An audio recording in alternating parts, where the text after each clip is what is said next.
Welcome to the Banker Lamp. Please enjoy the video. In this video, I will show how to make crab rangoons at home. First, gather your ingredients.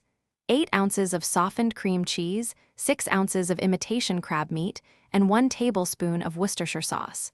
You'll also need a package of wonton wrappers, typically about 3.5 inches square, and a small bowl of water for sealing. This simple preparation ensures a smooth and delicious filling. Now, let's create that irresistible filling. Ensure your 8 ounces of cream cheese are softened to room temperature for easy mixing. Finely chop 6 ounces of imitation crab meat. This helps distribute the flavor evenly throughout the rangoons. In a bowl, combine the softened cream cheese, chopped crab, and 1 tablespoon of Worcestershire sauce.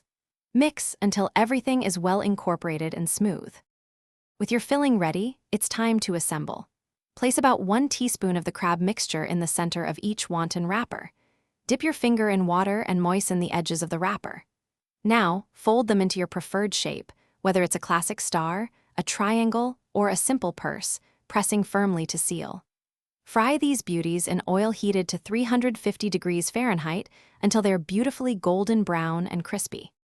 Once fried, serve your homemade crab rangoons immediately with a side of sweet and sour sauce for dipping.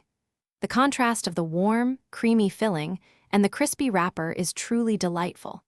These make fantastic appetizers for any gathering or a special treat for yourself.